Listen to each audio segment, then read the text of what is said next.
Thirdly, we have Jon Tolley. Jon joined the Lib Dems after the 2015 general election. 3 months later, he was elected to Kingston Council for the Grove Ward.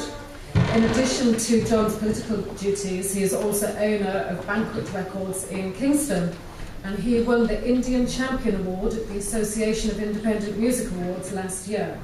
So he definitely has. I'll stand as well, the precedent's been set. I'm coming into this at a lot more of a micro level than our previous speakers.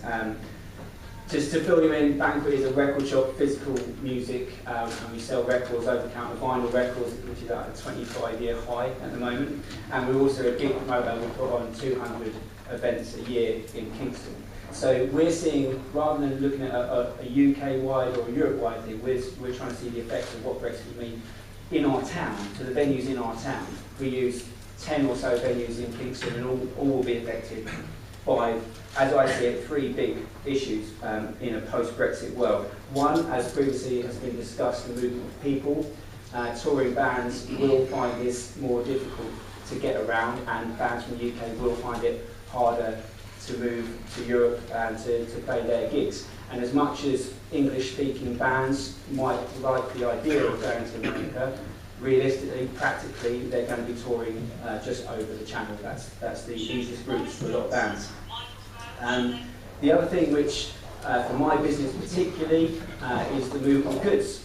We sell records, as I was saying. A lot of our records come from mainland Europe. In fact, every Warner Brothers distributed record that you will see in Sainsbury's, on Amazon, or in independent record shops comes from Germany, comes from mainland Europe.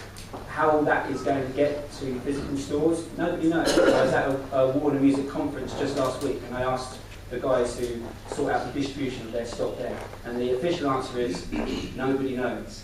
Sooner or later, that's going to be a real problem for every part of the industry. Not just me and my little record shop, but Ed Sheeran, whose music is distributed via Warner Brothers. At some point, we need a policy, and we can't have policies until we know what the government's deciding to do.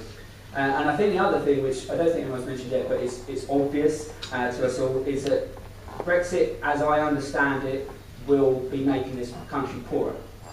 When that happens, you still need to pay your mortgage, you still need to buy your food. The thing that you might have to sacrifice is music, arts and culture. And where that money in your pocket ends up, it might not be in our arts, it might not be in our venues. It's hard enough for these struggling businesses to get by anyway.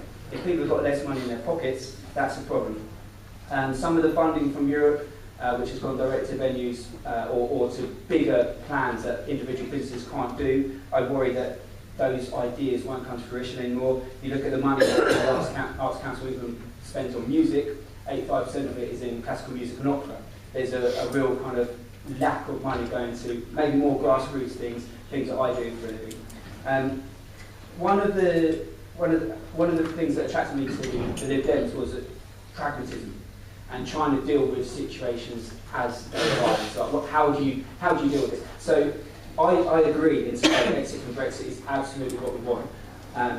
I hope that we have an idea of what to do if the worst case happens, because that cliff edge we jump off, I hope we know how we're going to try and land, even if we don't know where we're going to land. So that's where I'm coming from, and I hope that we can generate some ideas here to find out what might happen post-Brexit.